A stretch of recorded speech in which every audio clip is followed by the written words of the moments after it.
안녕하세요 여러분, 우리집 미술입니다. 짜잔, 축하합니다. 구독자가 100명을 넘었어요. 너무 신나는 일이네요. 200명, 300명 될 때까지 열심히 같이 해봐요. 이번 주제는 아는 지인이 프랑스 파리에 혼자 여행을 갔어요.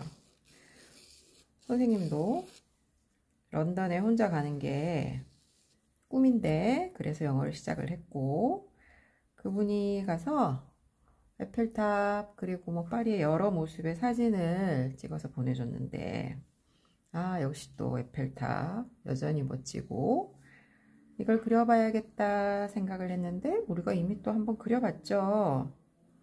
그래서 파리, 에펠탑 이렇게 생각을 연관 짓다가 까멜리아가 떠올랐고, 두 개를 같이 한번 그려보자 라는 생각을 해서 에펠탑을 감싸고 있는 동백을 그려볼 거예요.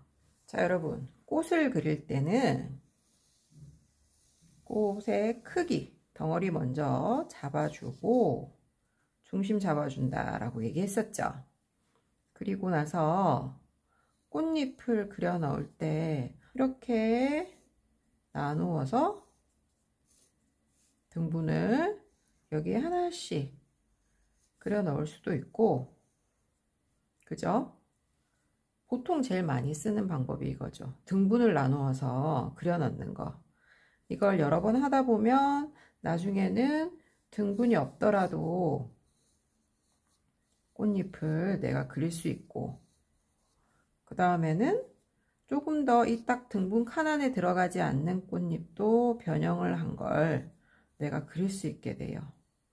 역시 여러 번 해봐야지만 할 수 있는 거다. 그런 생각이 들죠. 세상에 쉬운 일이 참 없구나. 근데 생각보다 어렵지 않고 약간의 시간 투자, 그리고 제일 중요한 꾸준함, 그것만 있으면 됩니다. 처음에는 꽃을 그리기 힘든 친구들 그릴 때 이렇게 그리다 보면 정직하게 나를 쳐다보고 있는 이런 꽃을 그리게 되는데, 차츰차츰 그리다 보면 이 꽃잎이 좀 이렇게 말려 있는 거라든지 꽃잎의 방향이 오른쪽, 왼쪽, 위아래 보고 있는 그림들을 자유자재로 그릴 수 있게 돼요. 그러니까 처음에 힘들어 이러면서 포기하지 말고 그려봅니다. 코스모스, 수국 이런 친구들은 꽃잎이 얇고 하늘하늘하죠. 근데 동백꽃은 꽃잎이 좀 두툼하고 딱 봐도 좀 두께감이 느껴지고 그런 꽃이잖아요. 그래서 선생님은 이런 방법으로 보통 많이 그려요. 먼저 안에 중심 부분 먼저 해줄게요. 왜 그럴까요? 얘는 밝은 노란색이고 꽃잎은 진한 붉은색으로 칠할 거니까 안을 먼저 한번 칠해줍니다. 대충 조금 살짝 해놔도 돼요. 이렇게 두고, 자, 노란색이 좀 말랐을 때 꽃잎 하나에 물을 조금 묻혀주세요. 선생님은 지금 오렌지랑 레드를 섞은 색을 썼는데 꽃잎이 이렇게 돌아가죠. 이렇게. 그러면 여기가 밝을 것이고 이쪽 부분들은 쑥 들어가니까 조금 어둡겠죠. 그러면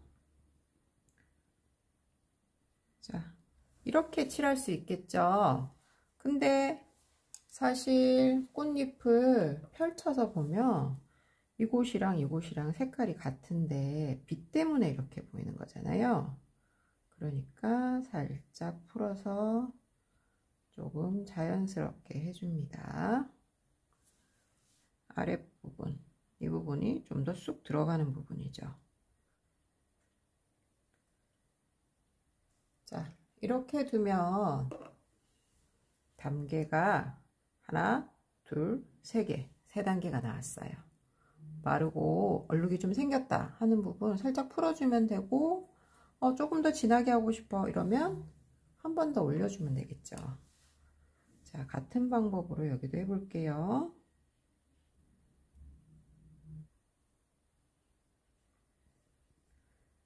여기가 어둡겠죠. 말려서 나오는 부분, 시작되는 부분. 그리고 이쪽이 조금 어두울 것 같다. 옆에 또 해줘 볼게요.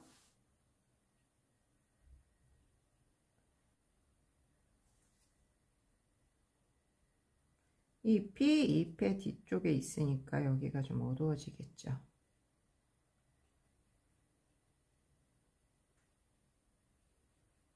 마르니까 훨씬 연해지죠. 그러면 한 번 더 같은 방법으로 색을 올려주면 됩니다.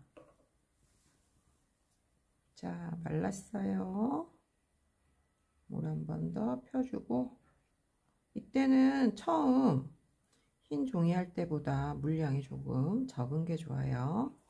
이미 아래쪽에 색이 많이 깔려 있으니까. 그리고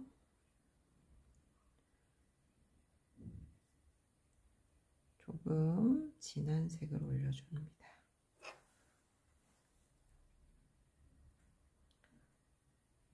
색이 번질 수 있게 풀어주면 돼요. 물이 한번 깔려 있으니까 겁내지 말고 해보면 돼요. 여기 마른 상태고 물 없어요. 한번 진한 색 올렸어요. 물론 이렇게 그려서 나는 이게 좋아 하는 사람도 있고, 선생님은 수채화의 얼룩을 좋아해요.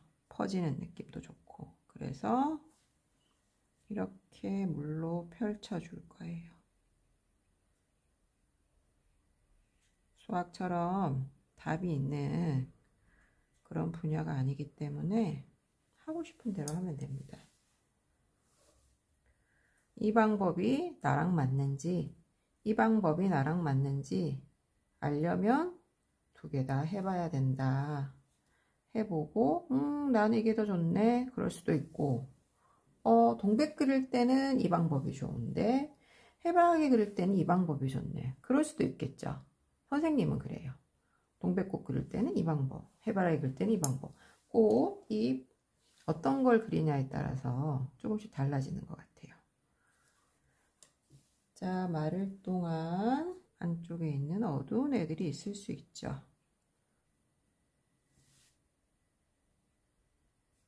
잎이 통통하니 이쁘게 생겼죠.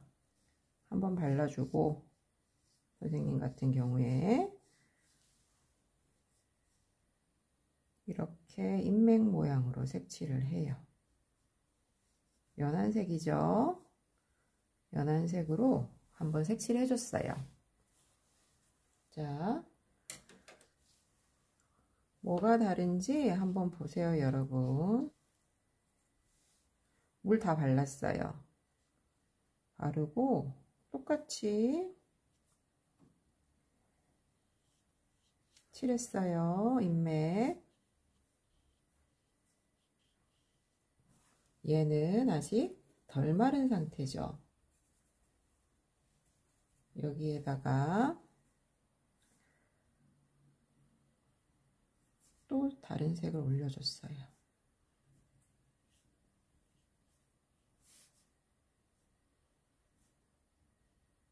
시작 부분, 잎이 이렇게 돌아가니까 시작 부분과 끝 부분이 조금 진하죠. 그럼 거기도 조금 표현해 줍니다.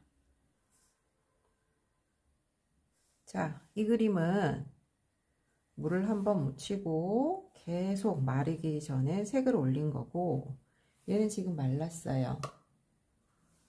마른 상태에서 다시 물을 묻혀줍니다. 색 선생님 지금 똑같이 쓰고 있어요.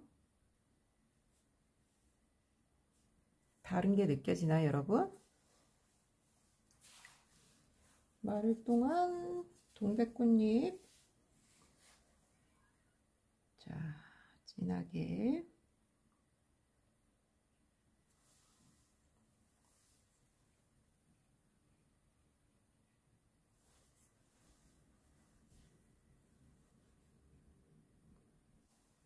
자, 여기 한 번 더 올려 볼게요. 자, 여러분, 차이점 뭔지 알겠어요? 왼쪽 그림 같은 경우에는 한 단계 한 단계 올릴 때마다 물로 인해서 번지는 모습들이 살아 있어요. 색이 자기들끼리 세 가지 색이 섞이지 않기 때문에. 근데 오른쪽 그림은 오릴 때마다 덜 마른 상태에서 올렸기 때문에 바로 직전 색들이 두 번째 색이랑 섞이죠. 그게 달라요.